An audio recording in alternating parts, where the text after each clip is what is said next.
जैसा कि आप सभी जानते हैं कि फाइनेंशियल ईयर 21-22 के जीएसटीआर 9 एंड 9C का काउंटडाउन शुरू हो चुका है और इसकी डेडलाइन 31/12/2022 तक रखी गई है। जिस तरह का ट्रेंड ऑफ लेट चल रहा है उसे देखते हुए इस डेडलाइन के फर्दर एक्सटेंड होने की संभावना नहीं के बराबर है। इसलिए अब ये जरूरी हो जाता है कि हम सभी जीएसटीआर 9 एंड 9C समय पर फाइल करने के लिए गियर अप हो जाए ताकि इस पर लगने वाली लेट फीस और अन्य पॉसिबल रेपरकशंस को अवॉइड किया जा सके। इस वीडियो में मैं आपको जीएसटीआर 9 से जुड़ी कुछ अहम जानकारी देने वाला हूं और आपको बताऊंगा कि जीएसटीआर 9 में कुछ कॉम्प्लिकेशंस हैं या जिन्हें हम लैक्यूनास कह सकते हैं। मैं आपको यह भी बताऊंगा कि इन लैक्यूनास का पॉसिबल सॉल्यूशन मेरी नजर में क्या है। तो बने रहिए इस वीडियो के अंत तक। जैसा कि हम जानते हैं कि जीएसटीआर 9 मैंडेटरीली उन टैक्स पेयर्स द्वारा भरा जाता है जिनका एग्रीगेट टर्नओवर फाइनेंशियल ईयर 21-22 में 2 करोड़ से अबव है। इनके साथ ही जिनका एग्रीगेट टर्नओवर 5 करोड़ या उससे ऊपर हो उन्हें जीएसटीआर 9 और 9C दोनों फाइल करना होता है। एग्रीगेट टर्नओवर की कैलकुलेशन में एग्जेम्प्ट और टैक्सेबल सप्लाईज दोनों इंक्लूड होगी। यहां पर एक ध्यान देने वाली इंपॉर्टेंट बात यह है कि एग्रीगेट टर्नओवर पैन वाइज देखा जाता है, यानी अगर एक ही पैन पर 2 या 2 से ज्यादा रजिस्ट्रेशन हो और उन सभी रजिस्ट्रेशन पर एग्रीगेट में टर्नओवर 2 करोड़ से ऊपर हो तो 9 फाइल किया जाना मैंडेटरी होगा और अगर 5 करोड़ या उससे ऊपर हो तो 9C भी फाइल करना होगा। जीएसटीआर 9 हर रजिस्ट्रेशन के लिए सेपरेटली फाइल किया जाना होगा। फॉर एग्जाम्पल, आपके पैन पर 2 रजिस्ट्रेशन है जिनमें से एक का एग्रीगेट टर्नओवर 2 करोड़ से ज्यादा है और दूसरे रजिस्ट्रेशन पर टर्नओवर 2 करोड़ से कम है। तो इस सिचुएशन में चूंकि आपका pan based aggregate turnover 2 crore से अबव है तो इसलिए आपका दोनों रजिस्ट्रेशंस के लिए मैंडेटरीली जीएसटीआर 9 अलग अलग भरना होगा। अब आते हैं एक अहम जानकारी पर। जीएसटीआर 9 में टेबल नंबर 6 से जो आईटीसी की टेबल होती है उसमें ITC availed during the year आपकी एनुअल 3B से ऑटो पॉपुलेट होकर रिफ्लेक्ट होती है और ये फील्ड नॉन एडिटेबल होती है। 6B में डेटा एडिटेबल है और आप इसमें आईटीसी अवेलमेंट का बाइफर्केशन शो कर सकते हैं। टेबल 7 में ITC reversed during the same financial year show किया जाता है जो आपकी एनुअल 3B में भी रिफ्लेक्ट होती है। टेबल 8 जो जीएसटीआर 2A और आपके द्वारा अवेल की गई इनपुट टैक्स क्रेडिट का कंपैरिजन शो करती है उसमें टेबल 8A तो जीएसटीआर 2A को ऑटो पॉपुलेट करता है और नॉन एडिटेबल होता है, जबकि टेबल 8B में फिगर्स आपके द्वारा टेबल 6 में दर्शाई गई फिगर से उठाई जाती हैं। अब यदि आपने टेबल 6B में तो फुल आईटीसी क्लेम शो कर दिया और उसमें से अगर कुछ क्लेम को रिवर्स किया था सेम ईयर में तो आप उस रिवर्सल को टेबल 7 में शो करते हैं, लेकिन ऐसा करने पर आप देखेंगे कि टेबल 8A और 8B के कंपैरिजन में सिस्टम आपके द्वारा टेबल 7 में शो किए गए रिवर्सल को इंक्लूड नहीं करता और फुल आईटीसी जो आपने टेबल 6B में फीड की है वही टेबल 8B में भी शो कर दिया जाता है, जिससे 2A और 3B के कंपैरिजन में गैप आ जाता है और एक्सेस क्लेम रिफ्लेक्ट हो सकता है,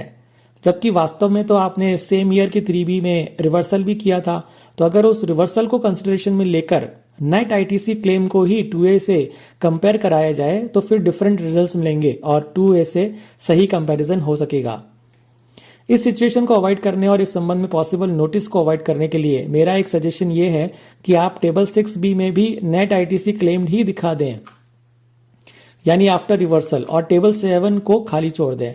ऐसा करने पर आप देखेंगे कि टेबल 8B में सिर्फ नेट आईटीसी ही रिफ्लेक्ट हो रही है क्योंकि आपने 6B में वैसे भी नेट आईटीसी ही फीड की है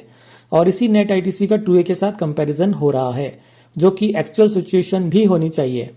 तो ये जीएसटीआर 9 का एक लैक्यूना है जिसकी तरफ डिपार्टमेंट या जीएसटीएन का ध्यान नहीं गया है, लेकिन इसे ध्यान में जरूर रखा जाना चाहिए ताकि इस बारे में पॉसिबल हार्डशिप से बचा जा सके, क्योंकि जनरली डिपार्टमेंट द्वारा 2A और 3B के कंपैरिजन की नोटिस इशू किए जाने पर एनुअल रिटर्न में टेबल 8 में रिफ्लेक्ट होने वाले कंपैरिजन को भी कंसिडरेशन में लिया जाता है और उसमें से जो रिवर्सल सेम ईयर किया जा चुका है उसे नहीं देखा जाता। सेम सिचुएशन आपके द्वारा नेक्स्ट फाइनेंशियल ईयर में किए आईटीसी रिवर्सल से भी जुड़ी हुई है। अगर टेबल 12 में आपने नेक्स्ट फाइनेंशियल ईयर की इनपुट रिवर्सल को शो किया है तो ये फिगर भी टेबल 8B में कंपेयर नहीं की जा रही। इसके अलावा एक बड़ा लैक्यूना ये है कि जीएसटीआर 9 में टेबल 8A में आईटीसी पॉपुलेट हो रही है 2A से, जबकि जनवरी 22 ऑनवर्ड से जीएसटी लॉ में अमेंडमेंट करके 2B को प्रभावी बनाया जा चुका है और उससे पहले भी रूल 36(4) और सेक्शन 37 के अंतर्गत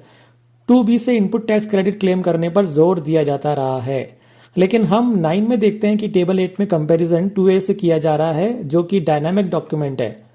अब यहां पर कंफ्यूजन ये क्रिएट हो जाता है कि सही कंपैरिजन क्या है, 2A से या 2B से।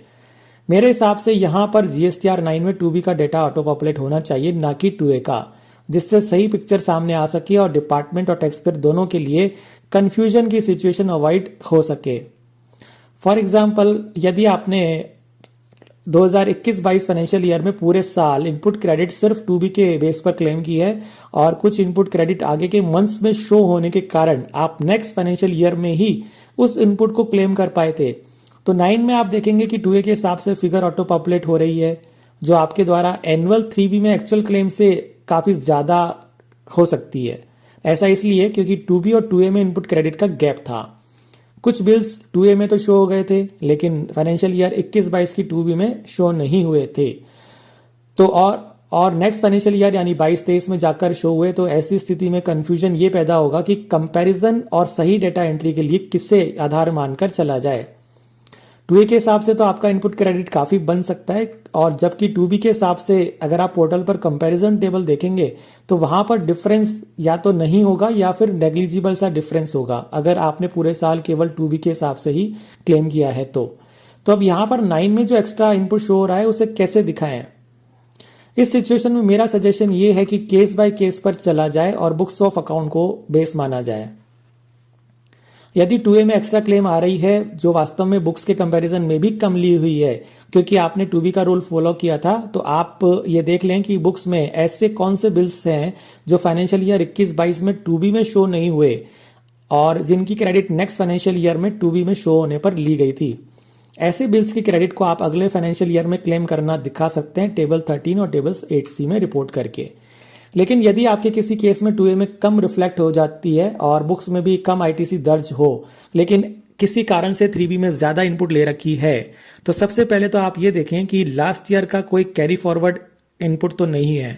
अगर लास्ट ईयर का इनपुट कैरिड फॉरवर्ड किया हुआ है तो उसे इस ईयर की टोटल क्लेम्ड इनपुट में से लेस करके इस ईयर की एक्चुअल ITC क्लेम निकालकर फिर आप 2 ईयर बुक्स के साथ कंपैरिजन कर लें। यदि लास्ट ईयर का इस तरह का कोई एडजस्टमेंट नहीं है तो फिर अभी भी नेट ITC बुक्स से ज्यादा ही आ रही है, तो फिर आपको DRC 03 द्वारा रिवर्सल करना चाहिए और 9 में करेक्ट ITC को ही शो करें जो कि एज पर बुक्स हो, और जो रिवर्सल करना हो वो बुक्स के अकॉर्डिंग हो, ना कि 2A के बेस पर ही, क्योंकि यहां पर बुक्स को बेस बनाकर चलना ज्यादा बेहतर होगा। तो ये थी GSTR 9 से जुड़ी कुछ पेचीदगियां और उनके पॉसिबल सॉल्यूशंस जो मैंने आपके साथ शेयर किए। अगले वीडियो में मैं आपसे GSTR 9 से जुड़ी कुछ और चर्चा करूंगा और कुछ चुनिंदा केस स्टडीज के माध्यम से आपको अलग अलग सिचुएशंस में 9 में डेटा कैसे शो करें उस बारे में आपको सजेशंस दूंगा। तो बने रहिए और जुड़े रहिए आपके अपने दी टैक्स एक्सप्रेस पर, और अगले वीडियो को मिस ना करें, इसके लिए बेल आइकन प्रेस करें और चैनल को सब्सक्राइब करें। Thank you very much.